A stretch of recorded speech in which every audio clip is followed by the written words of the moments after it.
मौर्य साम्राज्य। मौर्य वंश का संस्थापक चंद्रगुप्त मौर्य का जन्म 345 ईसा पूर्व में हुआ था। जस्टिन ने चंद्रगुप्त मौर्य को सेंड्रोकोटस कहा है, जिसकी पहचान विलियम्स जोन्स ने चंद्रगुप्त मौर्य से की है। विशाखा दत्त कृत मुद्रा राक्षस में चंद्रगुप्त मौर्य के लिए वृषल आशय निम्न कुल में उत्पन्न शब्द का प्रयोग किया गया है। धनानंद को हराने में चाणक्य, कौटिल्य का ही नाम है, विष्णुगुप्त ने चंद्रगुप्त मौर्य की मदद की थी, जो बाद में चंद्रगुप्त का प्रधानमंत्री बना। इसके द्वारा लिखित पुस्तक अर्थशास्त्र है, जिसका संबंध राजनीति से है।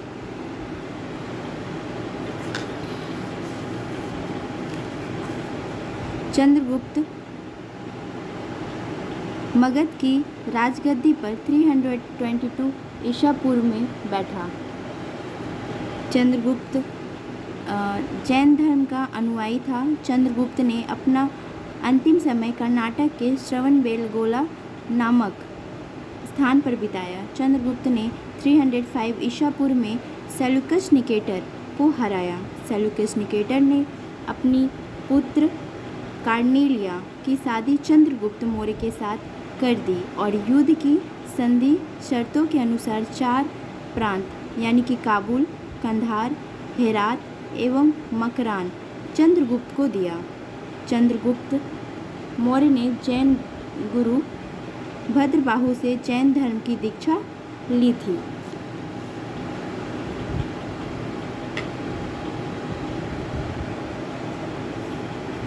मेगास्थनीज सेल्यूकस निकेटर का राजदूत था, जो चंद्रगुप्त के दरबार में रहता था।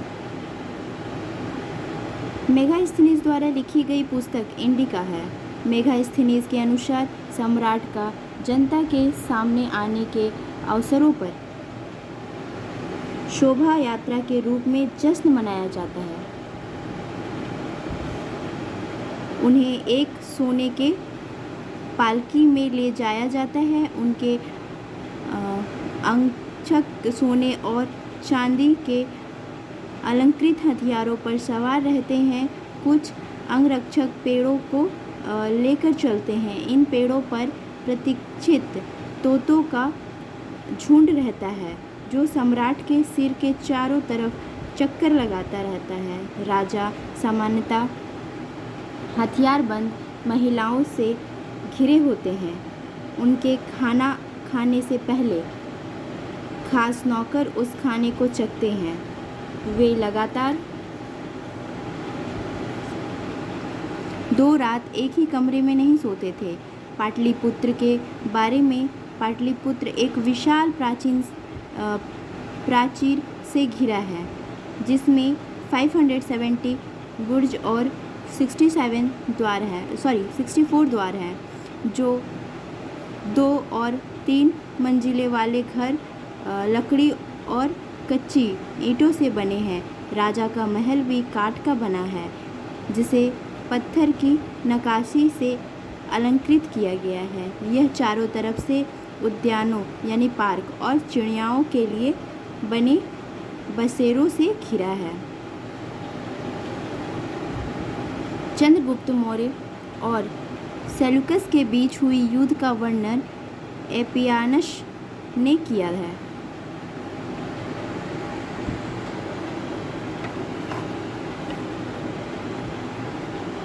प्लूटार्क के अनुसार चंद्रगुप्त ने सेल्यूकस को 500 हाथी उपहार में दिए थे। चंद्रगुप्त मौर्य की मृत्यु 298 ईसा पूर्व में श्रवणबेलगोला में उपवास द्वारा हुई। बिंदुसार जो है वो चंद्रगुप्त का बेटा है। चंद्रगुप्त मौर्य का उत्तराधिकारी बिंदुसार हुआ, जो 298 ईसा पूर्व में मगध की राजगद्दी पर बैठा। अमित्रघाट के नाम से बिंदुसार जाना जाता है। अमित्रघात का अर्थ है शत्रु विनाशक। बिंदुसार आजीवक संप्रदाय का अनुयायी था। वायु पुराण में बिंदुसार को भद्रसार या वारिसार कहा गया है। स्ट्रेबो के अनुसार सीरियन नरेश एंटियोकस ने बिंदुसार के दरबार में डाइमेकस नामक राजदूत भेजा। इसे ही मेगास्थनीज का उत्तराधिकारी माना जाता है। जैन ग्रंथों में बिंदुसार को सिंहसेन कहा गया। बिंदुसार के शासनकाल में तक्षशिला में हुई 2 विद्रोहों का वर्णन है। इस विद्रोह को दबाने के लिए बिंदुसार ने पहले सुसीम को और बाद में अशोक को भेजा। सुसीम जो है बिंदुसार का बड़ा बेटा है और अशोक उसका छोटा बेटा है। एथिनियस के अनुसार बिंदुसार ने सीरिया के शासक एंटियोकस प्रथम से मदिरा, सूखी अंजीर एवं एक दार्शनिक भेजने की प्रार्थना की थी। बौद्ध विद्वान तारनाथ के बिंदुसार को 16 राजाओं का विजेता बताया है। अशोक बिंदुसार का उत्तराधिकारी अशोक महान हुआ जो 269 ईसा पूर्व में मगध की राजगद्दी पर बैठा। राजगद्दी पर बैठने के समय अशोक अवंती का राजपाल था। मास्की एवं गुर्जरा अभिलेख में अशोक का नाम अशोक मिला है। पुराणों में अशोक को अशोक वर्धन कहा गया है। पुराणों में अशोक को क्या कहा गया है? तो अशोक वर्धन कहा गया है। अशोक ने अपने अभिषेक के 8वें वर्ष लगभग 261 ईसा पूर्व में कलिंग पर आक्रमण किया और कलिंग को राजधानी तोशली पर अधिकार कर लिया। प्लिनी का कथन है कि मिस्र का राजा फिलाडेल्फस टॉलमी द्वितीय ने पाटलिपुत्र में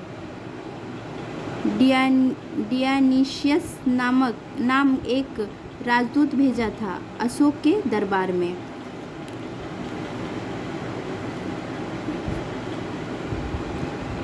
उपगुप्त नामक बौद्ध भिक्षुक ने अशोक को बौद्ध धर्म की दीक्षा दी। अशोक ने आजीविकों को रहने हेतु बराबर की पहाड़ियों में 4 गुफाओं का निर्माण कराया जिसका नाम कर्ज, चौपार, सुदामा तथा विश्व झोपड़ी था। ये इम्पोर्टेंट नोट है। अशोक के पौत्र दशरथ ने आजीविकों को नागार्जुन गुफा प्रदान की थी।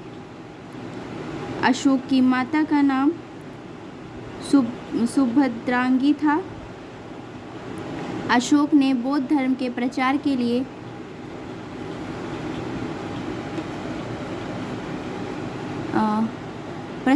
अपने पुत्र महेंद्र एवं पुत्री संघमित्रा को श्रीलंका भेजा। भारत में शिलालेख एक प्रचलन सर्वप्रथम अशोक ने किया। अशोक के शिलालेख में ब्राह्मी, खरोष्टी, ग्रीक एवं अरमाइक लिपि का प्रयोग हुआ है। ग्रीक एवं अरमाइक लिपि का अभिलेख अफगानिस्तान से, खरोष्टी लिपि का अभिलेख उत्तर पश्चिम पाकिस्तान से, शेष भारत से ब्राह्मी लिपि के अभिलेख मिले हैं। अशोक के अभिलेखों को 3 भागों में बांटा जाता है। पहला है शिलालेख, दूसरा स्तंभ लेख और तीसरा गुहालेख। अशोक के शिलालेख की खोज 750 ईस्वी में पादरिटी फैलनथेलर ने की थी। इसकी संख्या 14 है।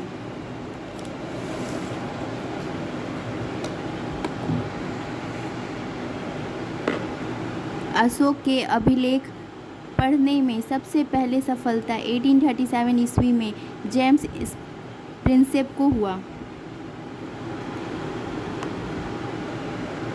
अशोक के प्रमुख शिलालेख एवं उसमें वर्णित विषय। पहला शिलालेख, इसमें पशु बलि की निंदा की गई है। दूसरा शिलालेख में इसमें अशोक ने मनुष्य एवं पशु दोनों की चिकित्सा व्यवस्था का उल्लेख किया है। तीसरा शिलालेख में इसमें राजकीय अधिकारियों को यह आदेश दिया गया है कि वे हर 5वें वर्ष के उपरांत दौरे पर जाएं। इस शिलालेख में कुछ धार्मिक नियमों का भी उल्लेख किया गया है। चौथे शिलालेख, इस अभिलेख में भैरी घोष की जगह धम घोष की घोषणा की गई है। पांचवा शिलालेख, इस शिलालेख में धम महामात्रों की नियुक्ति के विषय में जानकारी मिलती है। छठा शिलालेख, इसमें आत्मनियंत्रण की शिक्षा दी गई है। सातवां एवं आठवां शिलालेख, इसमें अशोक की तीर्थ यात्रा का उल्लेख किया गया है। नौवां शिलालेख, इसमें सच्ची भेंट तथा सच्चे शिष्टाचार का उल्लेख किया गया है। 10वां शिलालेख, इसमें अशोक ने आदेश दिया कि राजा तथा उच्च अधिकारी हमेशा प्रजा के हित में सोचेंगे। 11 शिलालेख, इसमें धम्म की व्याख्या की गई है। 12वां शिलालेख, इसमें स्त्री महामात्रों की नियुक्ति एवं सभी प्रकार के विचार के सम्मान की बात कही गई है।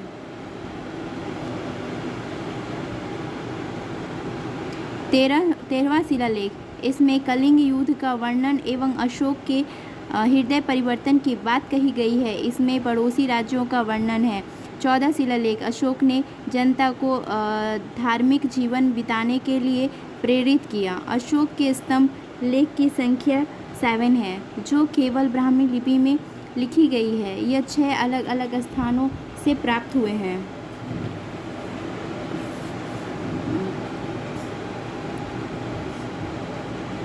अशोक के स्तंभ लेखों की संख्या 7 है, जो कि ये सब है।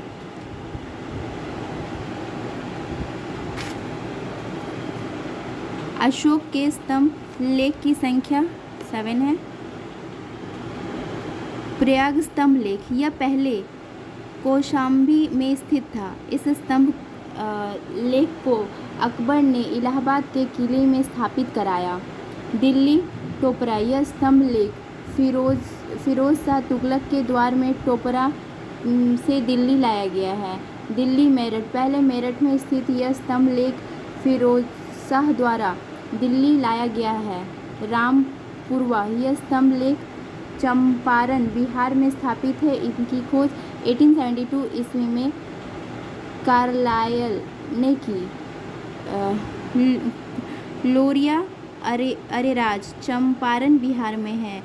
ओलेरिया नंदनगढ़ चंपारण बिहार में इस स्तंभ पर मोर एवं चित्र बने हैं। कौशाम्बी अभिलेख को रानी का अभिलेख कहा जाता है। अशोक का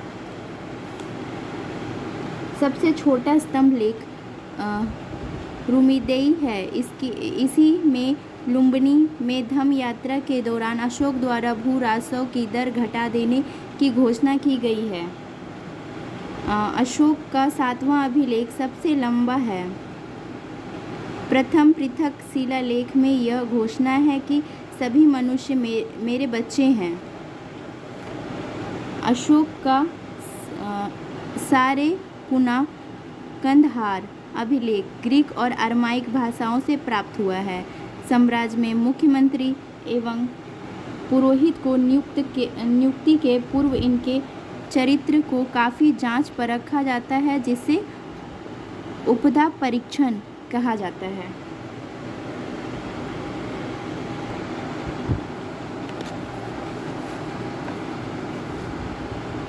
सम्राट की सहायता के लिए एक मंत्री परिषद होती थी, जिसमें सदस्यों की संख्या 12, 16 या 20 हुआ करती थी। अर्थशास्त्र में शीर्षक अधिकारी के रूप में तीर्थ का उल्लेख मिलता है, जिसमें महामात्र भी कहा जाता था। इसकी संख्या 18 थी। अर्थशास्त्र में चर जासूस को कहा गया है। अशोक के समय मौर्य साम्राज्य के प्रांतों की संख्या 5 थी। प्रांतों को चक्र कहा जाता था। प्रांतों के प्रशासक कुमार या आर्यपुत्र या राष्ट्रक कहलाते थे। प्रांतों का विभाजन विषय में किया गया था, जो विषयपति के अधीन होते थे। प्रशासन की सबसे छोटी इकाई ग्राम थी, जिसकी मुखिया ग्रामिक कहलाता था। अर्थशास्त्र में वर्णित तीर्थ मंत्री को प्रधानमंत्री, पुरोहित धर्म एवं दान विभाग का प्रधान, सेनापति सैन्य विभाग का प्रधान, युवराज राजपूत, द्वारिक राजकीय द्वारा रक्षक, अंतदेवित अंतपुर का अध्यक्ष, समाहर्ता आर्य का संग्रहकर्ता, सन्निधाता राजकीय कोष का अध्यक्ष, प्रशांता कारागार का अध्यक्ष, प्रदेश कमीशन, पोर नगर का कोतवाल, व्यवहारिक प्रमुख न्यायाधीश, न्यायिक नगर रक्षा का अध्यक्ष, कमर्तिक उद्योग एवं कारखानों का अध्यक्ष, मंत्रिपरिषद अध्यक्ष, दंडपाल सेना का सामान एकत्र करने वाला, दुर्गपाल दुर्ग रक्षक, अंतपाल सीमावर्ती दुर्गों का रक्षक।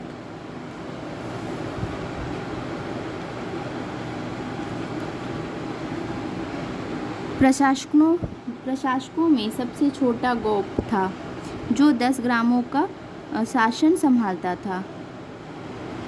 मेगास्थनीज के अनुसार नगर का प्रशासन 30 सदस्यों का एक मंडल करता था, जो 6 समितियों में विभाजित था। प्रत्येक समिति में 5 सदस्य होते थे।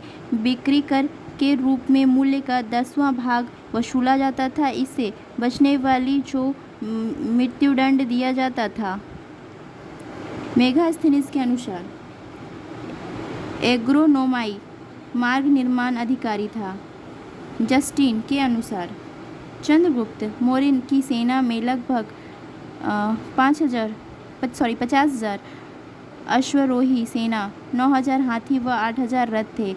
जस्टिन नामक यूनानी लेखक के अनुसार चंद्रगुप्त ने अपनी 6 लाख की फौज से सारे भारत को रौंद दिया।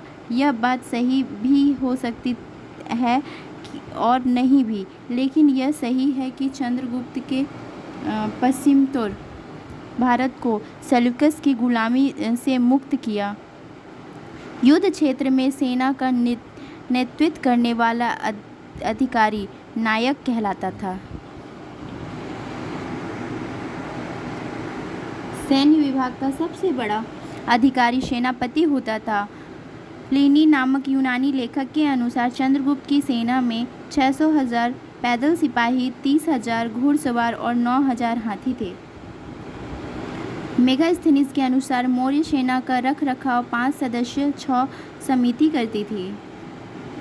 मौर्य प्रशासन में गुप्तचर विभाग महामात्य सर्प नामक अमात्य के अधीन था। अर्थशास्त्र में गुप्तचर को गूढ़ पुरुष कहा गया है तथा एक ही स्थान पर रहकर कार्य करने वाले गुप्तचर को संस्था कहा जाता था।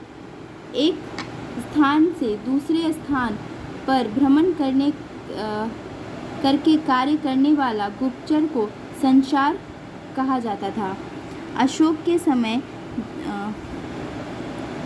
जन परिदय न्यायालय के न्यायाधीश को राजुक कहा जाता था। सरकारी भूमि को शीता भूमि कहा जाता था।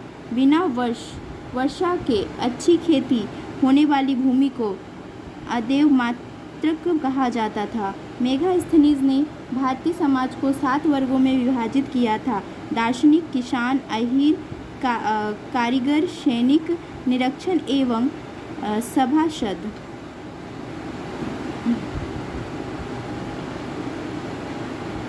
स्वतंत्र वेश्यावृत्ति को अपनाने वाली महिला रूपा जीवा कहलाती थी। नंद वंश के विनाश करने में चंद्रगुप्त मौर्य ने कश्मीर के राजा प्रवर्तक से सहायता प्राप्त की थी। मौर्य शासक 137 वर्षों तक रहा। भगवत पुराण के अनुसार मौर्य वंश में 10 राजा हुए, जबकि वायु पुराण के अनुसार 9 राजा हुए।